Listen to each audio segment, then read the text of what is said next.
Quirón Podcast, ven y hablemos de historia. Bienvenidos y bienvenidas al episodio 1, capítulo 4, en donde nos acompañará Holman Ramos Porras, estudiante de Historia de la Universidad Nacional de Colombia, sede Medellín, con una transcripción de una real cédula.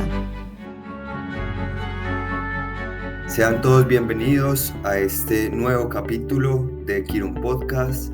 Este capítulo es el número 1 del episodio 4 del número 19, en el cual tratamos un dossier que es estudios de género y disidencias sexuales.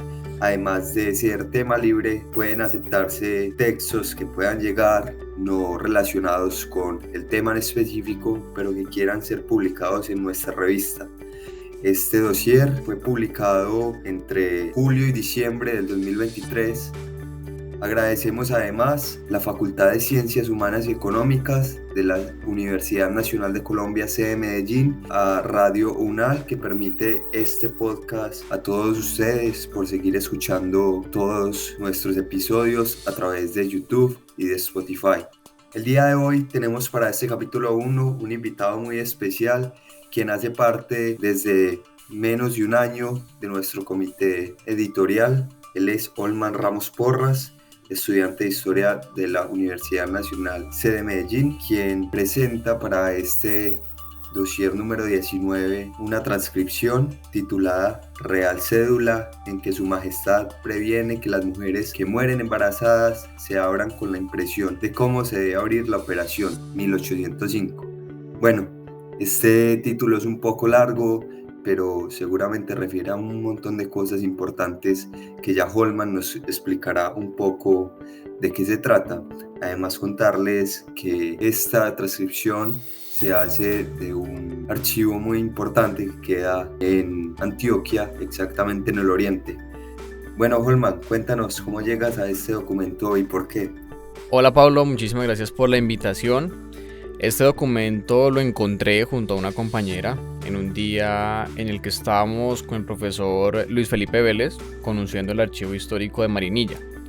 Al revisarlo un poco nos interesó bastante su contenido, pues nos permitía algunas discusiones y análisis sobre el tratamiento de la vida y la muerte de las mujeres embarazadas a final del antiguo régimen.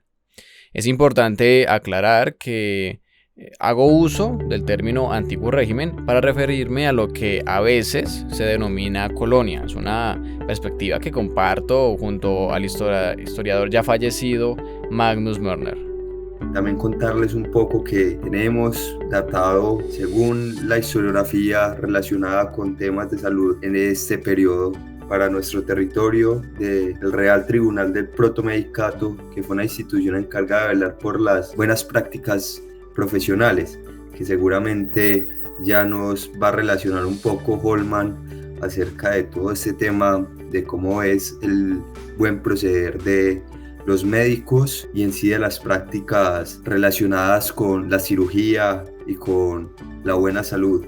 Quería preguntarte, Holman, ya que hablas un poco de cómo se llega a este documento, que puede ser de una manera bastante curiosa, tal vez no buscándolo directamente, y que diste con un tema bastante relevante que seguramente nos va a dar pie a una discusión amplia y ardua relacionada con lo que ya se vendrá, la cesárea. ¿Qué tan nocivo puede ser según las fuentes, digamos, este paso, cierto, de lo que son los saberes ancestrales, tal vez un poco los saberes prehispánicos con los nuevos saberes que se vienen al antiguo régimen? ¿Puedes contarnos acerca de esto? Esta pregunta nos lleva a plantear y a analizar diferentes aspectos, entre ellos el papel de las parteras, por ejemplo, como también de las reformas borbónicas impulsadas por la dinastía Borbón en España durante los siglos XVIII y XIX. Estas reformas buscaban modernizar y fortalecer el Estado español en diferentes aspectos, incluyendo la administración, la economía, el sistema legal y la estructura social, y claramente también la salud, la salubridad y a veces, aunque el término para la época es un poco difícil de encontrar, la salud pública, siendo en los manuales de medicina del Colegio Mayor de Nuestra Señora del Rosario el único, según Renan Silva, el único lugar donde podemos encontrar este término. En cuanto al oficio de parteras o parteros también, nos lleva a profundizar en un oficio para nada nuevo. Hay información que desde el siglo II ha existido el papel de las matronas o parteras, pero acercándonos a la temporalidad del documento, que es aproximadamente 1805, en Europa este oficio era empleado incluso dentro de la realeza. Por ejemplo, los partos de María Luisa Gabriela de Saboya, primera esposa de Felipe V, fueron atendidos por un partero, por un hombre. Y eso fue un escándalo por romper tradiciones morales y religiosas. En Bristol, Inglaterra, por ejemplo, Sarah Stone fue una famosa partera de Londres, hija también de una partera y madre de otra. En 1737 más o menos publicó su libro A Complete Practice of Midwifery, en el que advierte, entre muchas cosas, sobre los peligros de las prácticas inadecuadas en los partos difíciles. En París, Marie-Anne Victorier fue partera y administradora de hospitales. En Oxford, Estados Unidos, Martha Ballard fue pionera en el oficio. Ejerció entre 1785 y 1812 y escribió un diario donde recogió sus experiencias como partera y sus impresiones del papel de las mujeres en la vida norteamericana. En este caso, nuevamente juega un papel fundamental por ser quien atendiera a la madre que estaba a punto de dar a luz y evitar la muerte de esta nueva vida. Muchas veces la presencia de una partera o persona conocedora podía salvar la vida tanto del recién nacido como de la madre. El problema estaba cuando en el lugar no había quien ayudara a atender el parto y se ponía en riesgo la vida de ambos. Recordemos que el documento también hace alusión a ese aspecto cuando habla sobre la cesárea, exponiendo que, y cito textualmente el documento, en los pueblos donde no hubiere facultativo, el cura párroco, de acuerdo con la justicia, nombre al sujeto que creyera de mejor talento, destreza e idoneidad para ejecutar la operación cesárea. Podemos dar por sentado que la presencia de personas que conociera sobre partos no era obligatoria o digamos que no era sistemática en todos los poblados. Así que en este caso aplica aquel dicho de que dice: no todo tiempo pasado fue bueno, pues si en la actualidad hay riesgo de muerte con los grandes avances científicos, pues no me imagino en aquel momento sin uso de sedantes y poca asepsia. Pero por otro lado me gustaría resaltar que, aunque esta profesión está en peligro de extinción, no se ha perdido totalmente. Actualmente existen en los lugares más apartados de Colombia, especialmente en las zonas rurales donde no hay un servicio médico básico y que gracias a ellas o incluso a ellos se han salvado muchas vidas. Tengo conocimiento que en el Pacífico colombiano hay una fuerte presencia de parteras que aún ejercen este milenario oficio. Y como un último dato para cerrar esta pregunta, Pablo, en el 2023 la partería, conocimientos, habilidades y prácticas fue declarada como Patrimonio Cultural Inmaterial de la Humanidad por parte de la UNESCO. Fue un proyecto que emprendieron varios países, entre esos Colombia. Interesantísimo eso que nos cuentas, Holman, porque permite notar cómo desde el Estado y digamos como la hegemonía del conocimiento se tiende un poco como a aceptar o tal vez a reconocer todos estos saberes como saberes realmente relevantes dentro de la historia y que han aportado grandemente a un conocimiento colectivo, incluso a, como tú dices, salvar vidas durante todo lo que ha transcurrido durante la historia de la medicina. Es interesante también ver el paso de los saberes endémicos americanos, de las parteras y comadronas a manos de la ciencia ilustrada y que los borbones querían implementar, a tal punto que es bastante relevante esto del caso de las cesáreas a mujeres. En, digamos, las reformas borbónicas se plantea como una obligación estatal de la norma sobre la libertad del cuerpo.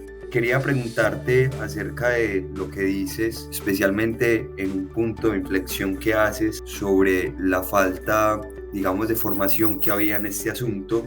Sabemos, por ejemplo, gracias a algunas recopilaciones, que las figuras médicas en el Nuevo Reino de Granada durante el siglo XVIII no fueron tan numerosas como en otros virreinatos americanos. Aún así, leyendo un poco tu transcripción, y quiero que nos amplíes esto, de que hay tratados como de embriologías y demás asuntos, digamos, que dotan de conocimiento o de experticia a las personas encargadas de hacer estas actividades. Cuéntanos de qué se trata, especialmente ese tratado de embriología sagrada que aparece en tu transcripción. Efectivamente, Pablo, es un texto que expone, va, digamos, dirigido a personas que se encarguen de ejercer la medicina, expone cómo tratar el cuerpo ante diferentes enfermedades, ante diferentes problemáticas en la salud, y es muy interesante porque se puede analizar que para el periodo en que fue publicado, pues tiene contenidos bastante avanzados y muy interesantes.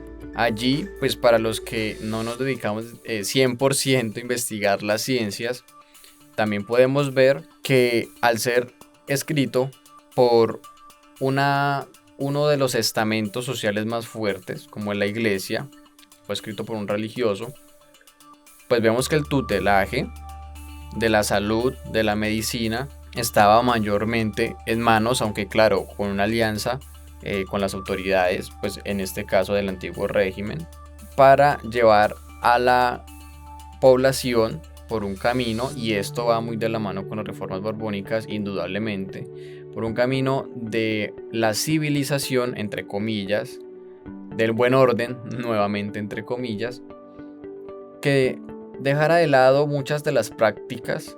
La población en general, digamos en su mayoría, mayormente popular, aunque es un término que tampoco me gusta mucho emplear, pero pues como para que el oyente más o menos entienda por dónde voy, de la población más del pueblo llano y no de la élite.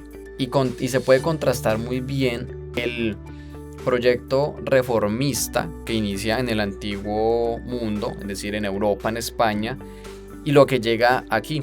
Es difícil seguir la pista y del mismo modo es muy complejo aceptar que lo mismo que se implementa allá llegó tal cual aquí. Hubo muchas transformaciones y lo que aquí vemos desde lo que yo he investigado es no un reformismo como tal, sino como una implementación sobre todo económica. Recordemos que también en este momento las arcas de la corona española estaban un poco desquebrajadas, estaban muy golpeadas, así que lo que aquí llega es como un impulso a la economía, a la extracción y a volver a la población mucho más productiva para que en Europa las arcas de la monarquía crecieran nuevamente. Respecto a lo que dices, me parece muy interesante algunos aspectos relacionados con la idea de la construcción de ciencia, y a partir de aquí de lo que nosotros también concebimos con lo que realmente puede haber sucedido o lo que se planteó que debía haber sucedido con dichas reformas y lo que se extrapoló o al menos se pudo concebir en territorio americano, y toda esa conversión o tal vez divergencias que el territorio también y su diversidad cultural permitió con respecto al ideal borbónico. En este sentido, pienso que desde una mirada que quiere generalizar, hegemónica, debió haber existido alguna noción como de regulación o metodología de procedimiento para distintas prácticas, entre estas la cesárea.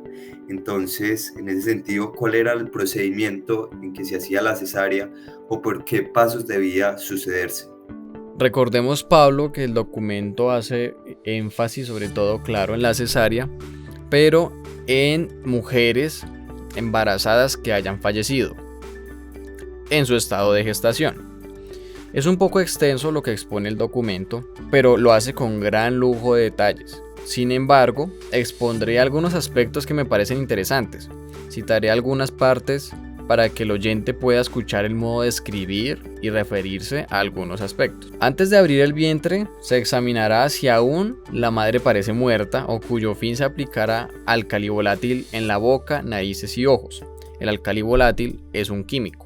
Se introducirá un alfiler entre uña y carne de cualquier dedo o se estimulará por otros medios Pero si practicadas estas diligencias no diese muestra alguna de vitalidad, se pasará inmediatamente a la operación. Es decir, este primer paso es cerciorarse que la madre realmente ha fallecido para evitar que tal vez esté viva y al momento de realizarle pues el procedimiento pueda ocurrir lo inesperado. Otro de los puntos muy interesantes dice que si la criatura se presentase por vía natural, debe ser extraída por la misma. Es decir, ya sabemos a qué se está refiriendo. Podemos ver tal vez un embarazo bastante avanzado en el que muestra un nacimiento por vía vaginal y así por este mismo canal se debe extraer. Aunque se ha provenido que la operación debe ejecutarse cuanto antes, no por eso se dejará de hacer aunque hayan pasado muchas horas. Es decir, era un procedimiento que aunque la madre haya fallecido hace muchas horas, debía hacerse sí o sí. También se hará aunque el embarazo sea de muy corto tiempo y se bautizará la criatura de modo de que el agua toque inmediatamente. La operación en este caso pide más conocimientos que los que puede tener quien no sea cirujano y por tanto no explicamos varias circunstancias que deben tenerse en cuenta, como sondar a la madre, abrir el vientre entre los muslos piramidales, abrir el envoltorio de la criatura con cuidado. Aquí vemos en un simple párrafo bastantes cosas interesantes. La primera es que debe bautizarse. Vemos esa intromisión de la religión en el procedimiento, que claro, pues esto también cabe resaltar, que es manual, escrito, dirigido y digamos que comandado por entidades eclesiásticas, pues allí se debía bautizar.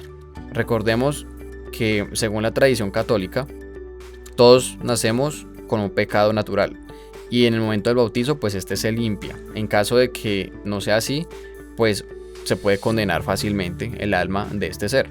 Pero también vemos que exponen algunos términos muy interesantes como músculos piramidales, envoltorios, y es muy bueno ver cómo se empieza a utilizar este tipo de términos para manuales en lugares aparentemente alejados de las grandes urbes, como por ejemplo Santa Fe, Popayán, Santa Fe de Antioquia. Otro de los puntos dice, se expone un bisturí cortante con convexidad y otro que termine en botón, y en su efecto una navaja o cortaplumas, que son los únicos instrumentos que se necesitan, colocando el cadáver en la cama o en donde se halle un poco ladeado, sin descubrir más que lo necesario. Se comprimirá moderadamente el vientre y se hará una saja de poco menos de 6 pulgadas, que equivalen cerca a media tercia de vara castellana. Esta abertura debe comprender la piel, músculos y peritones, partes que están unidas entre sí, de modo que no es fácil separarlas. Bueno, y allí con un gran lujo de detalles muestra el procedimiento,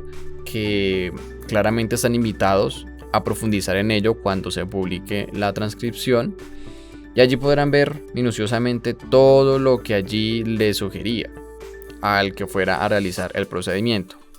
Si está viva o robusta al parecer, se extraerá cogiéndola por los pies o del modo que cueste menos trabajo y luego se bautizará echándole el agua del socorro en la cabeza. Bueno, es decir, es como una recomendación en caso de que la criatura pues esté viva aún. Si la criatura no tiene muestras de vida, no se extraerá antes que se bautice bajo condición.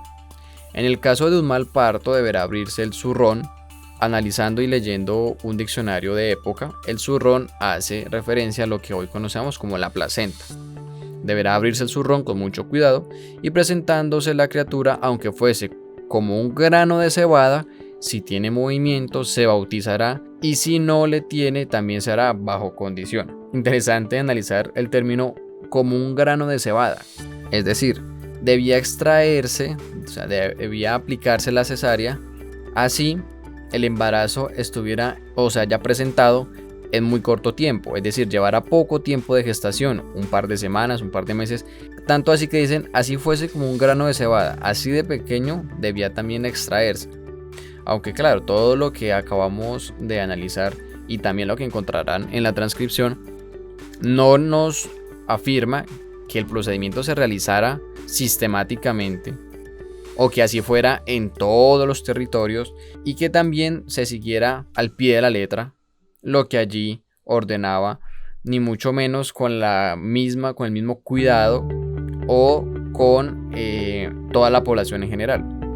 Holman, eso que nos contás realmente nos pone los pelos de punta cómo es esa descripción, digamos, tan cruda o tan real de lo que podía ser un procedimiento en esta época en nuestro territorio, y también invitarlos a todos esos lectores y quienes nos escuchan que les da curiosidad de qué se trata eso y profundizar un poco más, de acercarse a la transcripción de Holman Ramos Porras. Recordarles que pueden acercarse a ella en el número 19 con dossier Estudios de Género y Disidencias Sexuales, que se publicará prontamente en nuestra revista. Quisiera, antes de terminar, agradecerle a Holman su dedicación y su tiempo de grabar con nosotros, por presentarnos esta bella transcripción. Y antes de que te vayas, Holman, quisiera hacerte la última pregunta que me surge a través de esta conversación y de escucharte tanto, y es ¿qué se puede analizar desde el documento? Que a veces parece una pregunta obvia, pero que realmente es lo que le da vitalidad a la búsqueda histórica a partir de la disciplina de la historia. Efectivamente, Pablo, el documento refleja una larga serie de avances, discusiones, descubrimientos, indagaciones y lecturas sobre la anatomía, pero también muestra la transgresión del cuerpo femenino en manos de hombres ubicados en altas jerarquías sociales como autores de principios plasmados en esta real orden y precursores de tratados y manuales médicos o religiosos. Por ello, es de gran importancia permitir el análisis sobre cómo eran tratados los cuerpos de las mujeres en embarazo, partiendo de cómo eran cuidadas, preservadas o desechadas por aquellos que tenían su tutelaje como curanderos, parteras, médicos e incluso funcionarios y religiosos. En la búsqueda de la salud pública se trató de dibujar un contexto político-económico, que es una idea que ya expuse hace unos minutos, que buscaba un mayor control y conocimiento sobre la población, como también aumentar su productividad y, claro, procurar cierta sanidad en los espacios y cuerpos. En este mismo contexto, se desarrolló otra preocupación por la, entre comillas, desordenada población, la discusión sobre la naturaleza y calidad de la vida intrauterina. Considerando esta visión, esta cédula real expresa un proceso de apropiación del cuerpo femenino que estaba por debajo del parto y la vida del infante en cualquier plano terrenal.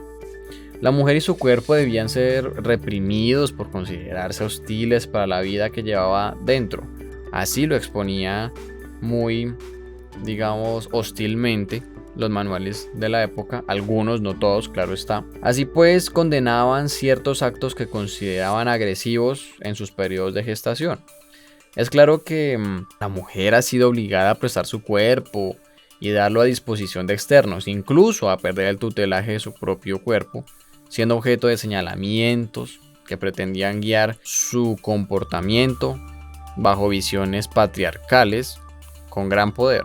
El objetivo de sus advertencias y sugerencias era la salvación del infante, evitando su condena por el pecado natural.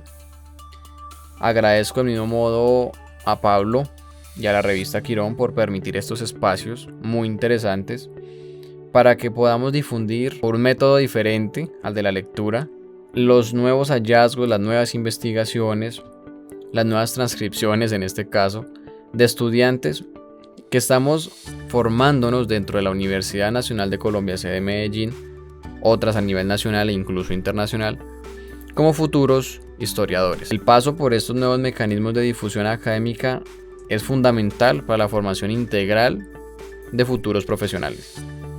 Gracias, Holman, por estar aquí con nosotros. También recordarles que este es el podcast Quirón, episodio 4, capítulo 1, que grabamos en Radio UNAL con el apoyo de la Facultad de Ciencias Humanas y Económicas de la sede de Medellín y del Departamento de Historia.